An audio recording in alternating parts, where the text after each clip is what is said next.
Voltamos com o Rio em Foco aqui na Associação Comercial com Eduardo Rebuzzi e Regina Amélia. O Porto do Rio e o Aeroporto do Galeão são duas âncoras logísticas importantes no estado do Rio e a redistribuição dos voos um ponto estratégico. Vamos ouvir. O Porto do Rio, ele é a base preferencial econômica para o atendimento à Bacia de Santos, de petróleo. Ele é o melhor lugar do Brasil para fazer o melhor e o mais barato atendimento para a Bacia de Santos.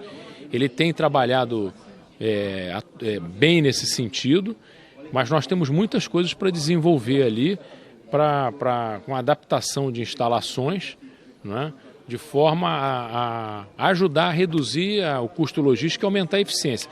Mas ele hoje já é a referência para a Bacia de Santos, né? E com relação à questão dos aeroportos, é uma questão meramente matemática. Hub é centralização. Então você não pode ficar indefinidamente dividindo demanda, porque senão você não cria uma grade de voos suficientemente densa para poder atrair os passageiros das outras unidades da federação. Então há de se estabelecer um limite de convivência entre o Santos Dumont e o Galeão nesse sentido. E se nós apostamos no Galeão como um aeroporto hub nacional e internacional, nós temos que carregar a grade de voos dele.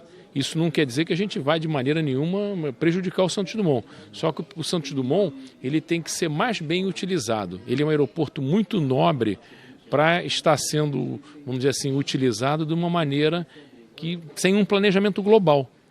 Planejamento de porto e de aeroporto é um planejamento de rede. Então você tem que estudar a rede e definir bem o papel de cada unidade para que o conjunto tenha uma promoção de sinergia e o conjunto cresça. Além dessas duas âncoras logísticas, que outras são citadas no plano? São 12 âncoras logísticas, né? Tem o aeroporto, o porto e tem uma muito importante que é o Desengarrafando o Rio, que são os grandes eixos da região metropolitana. Por que isso é importante? Porque se não tiver uma fluidez de tráfego, isso também tem um grande impacto na chegada da carga no porto e aeroporto. O que é preciso fazer especificamente no Desengarrafando o Rio? São várias ações, mas para o porto e aeroporto a gente tem alças a serem feitas, a gente tem identificado e estamos trabalhando tanto com a ponte, com o governo federal, o governo estadual e o município, para que seja implantada essa fluidez e que a logística seja beneficiada. O Porto do Rio de Janeiro, a gente já comentou, é um porto estratégico para o país, que tem investimentos muito grandes de ordem privada, pelos terminais que foram ali instalados, e nós precisamos melhorar o acesso. É fundamental você ter um acesso viário, seja por rodovia, pelas vias da própria cidade, né, que é um porto urbano, né, e da ferrovia, acesso para que os veículos de carga cheguem e saiam do porto de forma ágil e eficiente. Hoje, esse ponto ele é um gargalo, nós temos muita dificuldade em levar e tirar carga do Porto do Rio de Janeiro. A última concessão, quando foi renovada a concessão da ponte Rio-Niterói, foi prevista a construção de um viaduto ligando diretamente a Brasil até Rodrigues Alves para melhorar o acesso de caminhões ao porto. Que esse é um ponto que vem sendo tratado e vem sendo discutido e nós vamos ter uma solução já até nos próximos anos. O Porto do Rio de Janeiro, o Galeão, tem o mesmo problema também de acesso com relação à carga, tá, de receber e levar mercadorias. Então, você não pode imaginar um porto e um aeroporto que recebe aviões e navios que você não tem acesso seguro e eficiente de toda a carga que vai chegar e vai sair de lá. Então, esse é um ponto fundamental dentro do PELC para o Rio de Janeiro. Um ponto que vocês colocaram interessante é da articulação. Para além dos investimentos, a gente falou que vão chegar a 116 bilhões até 2045, existe também todo um trabalho que precisa ser feito de relacionamento, né, entre os órgãos e várias secretarias trabalhando em conjunto para que a logística do Estado do Rio de Janeiro se desenvolva. Eu não sei se agora que a gente fala isso, mas o importante nisso é realmente haver essa coordenação. A gente precisa ter um trabalho que não pode... hoje em dia, qual é o problema que nós temos? Eu já vivi isso diversas vezes, a Regina deve ter vivido também. Às vezes você vê o porto, tem um projeto do Porto Rio Século XXI, que é um porto operacional, né? Aí você tem a cidade com o Porto Maravilha, que é fantástico para a cidade. Mas, às vezes, uma ação municipal interfere na operação do porto. Tem que haver um diálogo permanente. As autoridades do município, do estado, têm que conversar, têm que chegar ao entendimento, senão você sacrifica. Você não pode ter um bem de um lado e sacrificar o outro. Então, a logística multimodal, como a gente fala, você tem que se procurar o menor custo possível. Senão o investidor não vem para cá. Para uma indústria funcionar, tem que ter a sua infraestrutura de transporte funcionando muito bem. E não é baseado em um único modal. Vários modais têm que ser utilizados entre um produto que sai daqui, vai para a China, para o Japão, para onde quer que seja. Você usa vários modais. Então, esses modais têm que estar interligados, conectados, planejados para que você tenha a maior eficiência possível.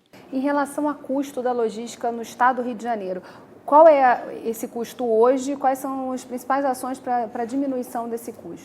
Bom, o que eu posso dizer é que o Brasil, em termos de competitividade, está entre 50º lugar, está lá para baixo. O Brasil tem um custo logístico muito ruim em relação a outros países. E isso realmente você faz com que os navios não venham para cá, se tem uma demora, às vezes na burocracia, na documentação de importação, exportação, você inibe também o interesse de quem quer comprar produtos no Brasil ou trazer produtos para cá.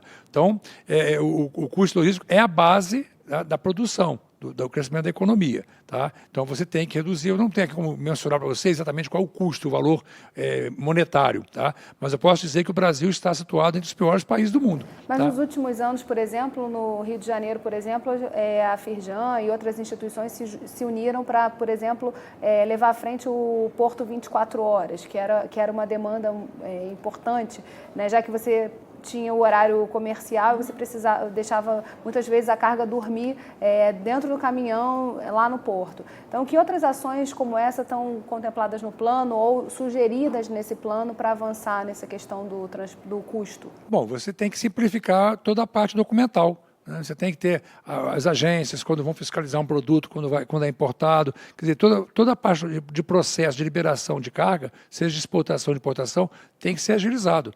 Hoje a gente tem burocracia que às vezes retém no porto mercadorias além do prazo necessário. Isso encarece muito. Ou atrasa, às vezes, um navio que precisa sair, ou encarece quando a carga chega. Então, você tem que a Firjan teve um trabalho desse, de o Porto 24 horas, houve a participação da Receita Estadual, Receita Federal, tá, que tem que funcionar, a parte de ICMS tem que funcionar de forma coordenada para que você possa fluir a carga com maior rapidez. Quando a gente fala de desengarrafando o Rio, a gente fala de toda uma questão de mobilidade também, da importância da mobilidade, do impacto que hoje tem o fato do Rio de Janeiro ser um dos piores trânsitos do país na questão da logística, né? Toda a infraestrutura do Rio e os engarrafamentos refletem diretamente no custo logístico. Porque é importante complementar o que o Rebouças estava falando, que o custo logístico, 90% é transporte. Tem depois o armazenamento e todos os outros, mas o que está sendo tratado aqui no plano não é só transporte, mas o Rio de Janeiro ainda tem uma parte de transporte muito grande a ser resolvida.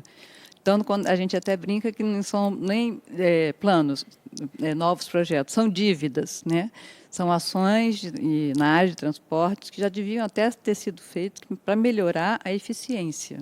Você pode dar um exemplo dessas ações? O que precisa ser feito aí para a gente pagar essa dívida? Uma grande dívida é o que está acontecendo no Rio-São Paulo. A gente, no Rio de Janeiro, a maioria dos ativos são federais. Então, no caso da Rio-São Paulo já está fazendo uma rodovia paralela a Rio-São Paulo, está desenvolvendo, que daqui a pouco chega. E o Rio de Janeiro, não, nós estamos contando hoje somente com a rodovia Rio-São Paulo.